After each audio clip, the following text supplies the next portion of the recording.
Alright, what's up everybody? This is Matt with Jaguar Books. Today I wanted to do a video on Bunshin II, the Horitsune II book by Dr. Wolfgang Herbert. Published in 2010, this is sort of a follow-up to the 1985 book by Masafumi Yamamoto. Masafumi Yamamoto is listed as the publisher of the first book. It's been a while since I've had that book in my hands to really look at the credits, but I think he's also the photographer. I found this magazine. This is a camera magazine from the 80s, and Masafumi Yamamoto is also credited here. And this is Horitsune II's work. Here is a black and white feature after the color photos, just showing kind of Horitsune II at work.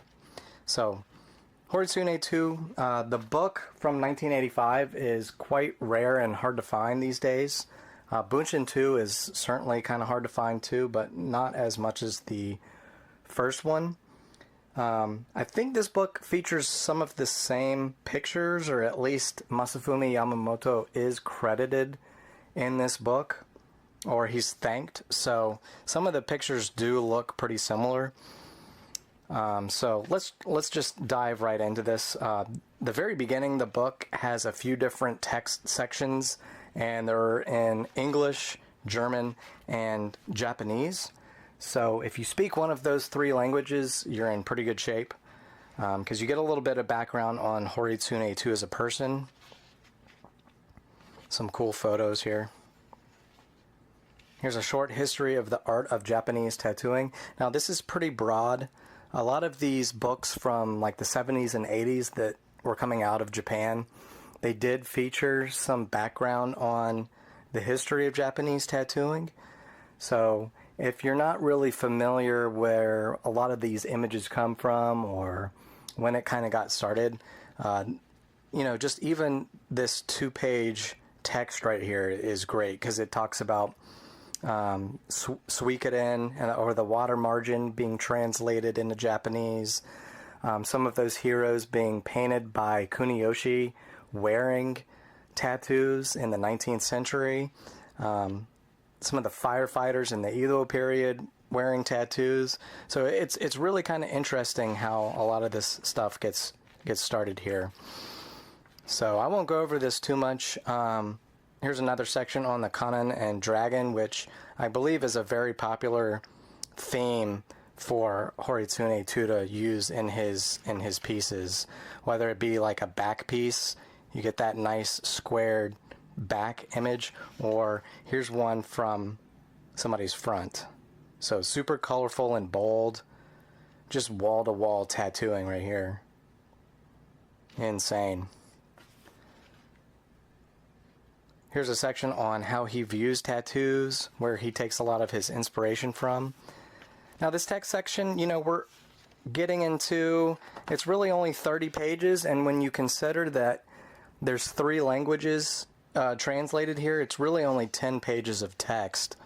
It's just enough text to kind of get your palette going, but these photos and some of the drawings and paintings that are used in here are really what you kind of want to sink your teeth into. So right off the bat, we have a nice composition here, sort of like a candid photo, and then more of a close-up.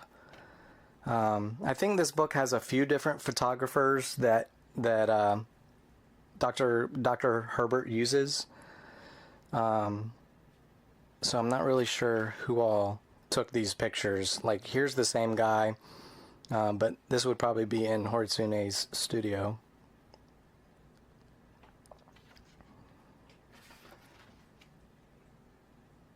Super cool. And you can see as we go through this book, you know, the dragons will certainly change colors. You'll get some red, green, and I believe even some blue dragons, some darker dragons like this, but a lot of them, they have this very similar face going on. Now this one does not have a background at all, and this is a male here, so maybe this is still work in progress. Like I said, some of the photos used in this book, I believe, are taken by Masafumi Yamamoto, so it's some of those older 80s pictures I mean, Horitsune II would have began his career, I believe, in the early 70s. And then this book came out in 2010.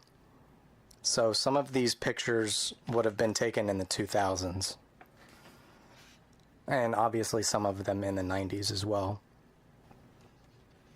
I'm using a newer camera and kind of a lighting setup here. So I'm going to be doing a lot more of these book flip throughs. So let me know if everything looks pretty good on your end.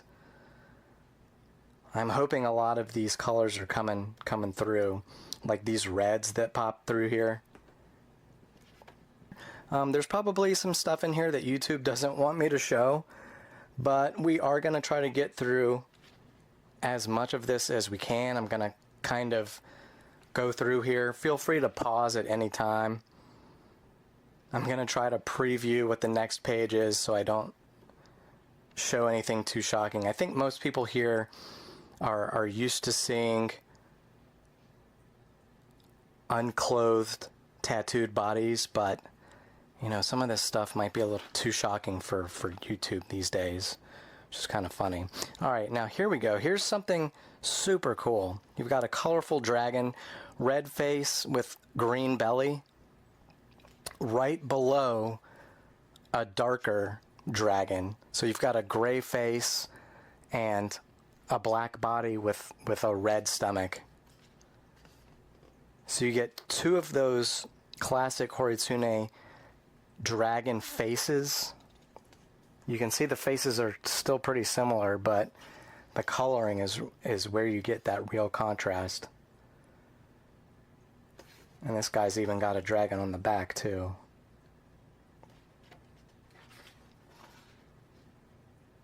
Another Kanon and dragon theme going on here, this one on the back.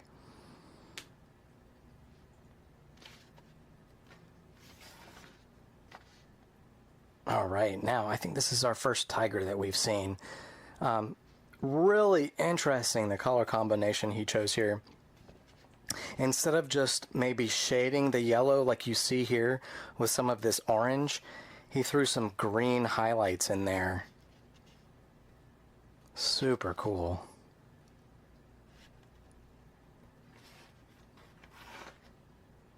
Another Kanon and dragon.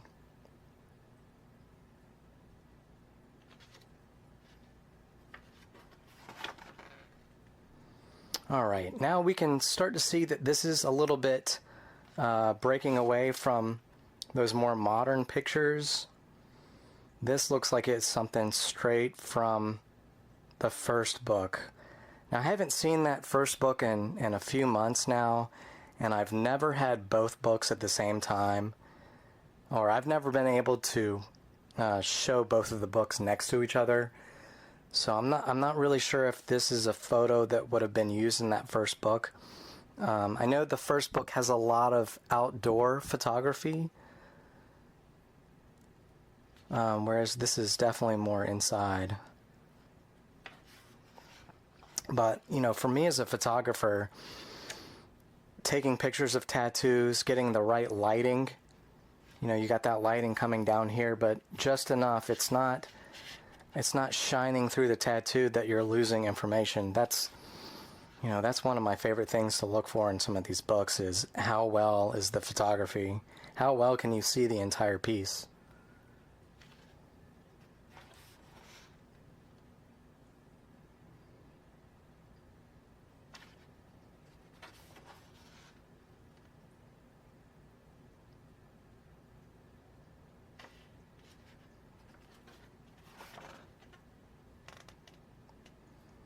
Now, if you are familiar with Dr. Wolfgang Herbert, I believe he's been a fan or a friend of Horitsune II for quite a while. If you search his name on Google, you can get his academia.edu page, which has more articles featuring Horitsune II, and I believe the full articles are actually online.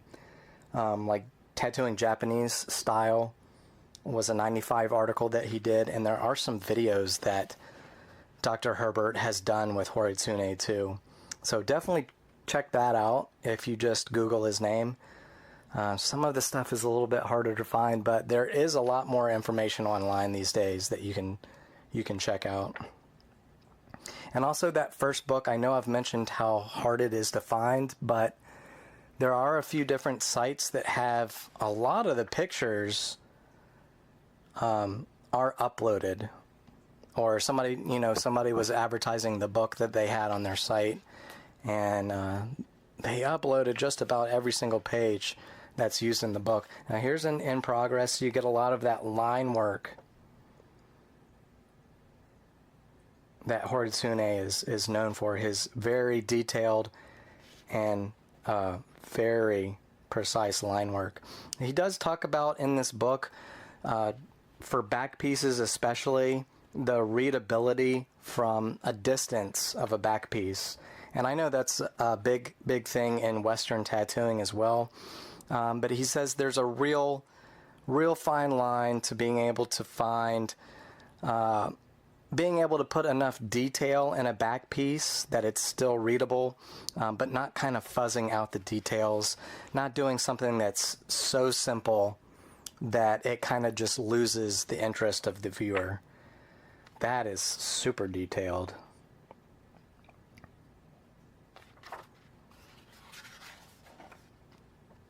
And here we are back to some of that, what looks to be like 1980s photography, maybe early 90s, I'm not entirely sure.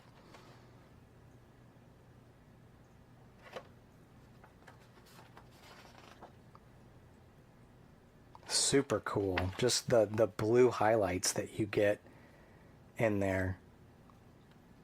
That kind of stuff. Let me see if I can get this a little closer to the camera here. Well, if I move it a little bit too much, my camera's going to be out of focus. So, hopefully that's coming through all right.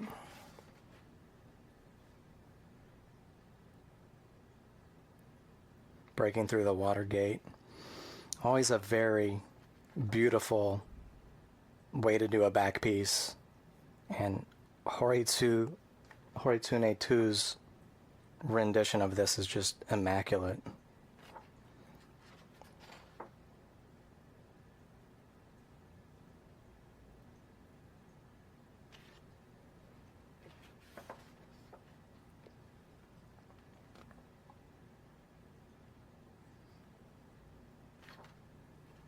I do want to do a lot more of these tattoo book reviews. And I think the next one up that I can do is the Tattoo of Horicho book, also from 1985. A lot of those books that were coming out in the 80s, you've got Horiyoshi's World 1 and 2, Horihide's World, Tattoo of Horicho, and the first Horitsune II book. If you were able to get your hands on any of those books here in the United States or in Europe, I would say that you were a fairly lucky individual, and that probably helped immensely in your tattooing career.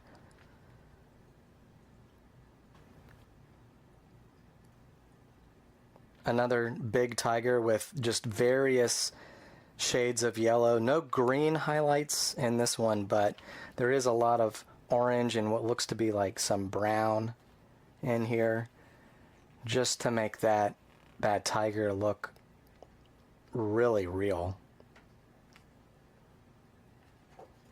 But still, you know, real in the sense that there's actually a light source hitting this. Still very stylized in the traditional way, which I think makes it look just so much better as a tattoo. So here we got some in progress. Here's the line work with the background already completed in there. And then over here, you start to see some of that color coming through. I think that's that's the same person.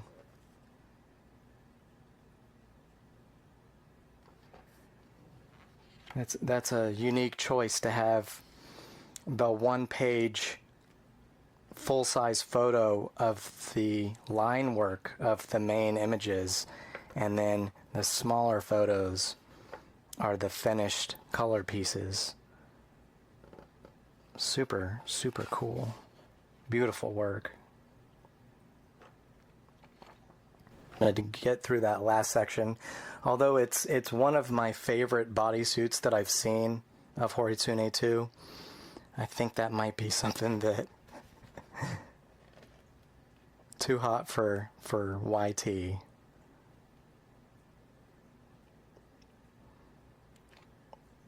Horitsune II does talk about how he's not necessarily a practicing Buddhist or a very pious individual, but he does take a lot of inspiration from those very traditional Buddhist images. They're so ingrained in Japanese life, and how can you not be inspired by some of this stuff? Especially the dragons.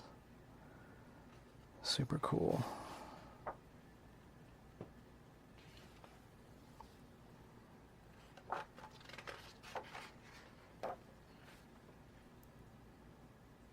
Okay, that's pretty much it. I think we went over the bulk of this book. This is definitely one of my favorite books at the moment. Another favorite of mine right now is Tattoo of Horicho. So maybe the next video that I do, we'll look through this, because this is a really cool book as well. You know, a lot of these books were certainly put together with the tattooer in mind. I know Horicho specifically talks about putting these books together as a sort of educational tool. During the 80s, Japanese tattooing was getting a little bit more popular. It was still kind of frowned upon in polite society, but by putting these books out, you were able to reach a wider audience and maybe kind of educate not only the tattooers but people who might be interested in tattooing. So yeah, maybe the next video we'll take a look at this. I do want to do some manga videos. I know a lot of people that follow me on Instagram and, you know, interact with me, and people that I've met are also manga fans. And you know, I don't want to say too much, but I do have a lot of cool stuff that I want to show off. There's a big tie-in with a lot of manga in Japan and tattooing. Obviously, both of them come directly from the woodblock prints, but they've kind of split off into two different directions. But there are a lot of cool tattooers and manga artists together in Japan that work together. And so maybe in a future video I can show off some of that stuff. But for now, you know, we'll just keep this video to the Bunshin II. And, you know, yeah, thanks for watching. I'll catch you guys in the next video.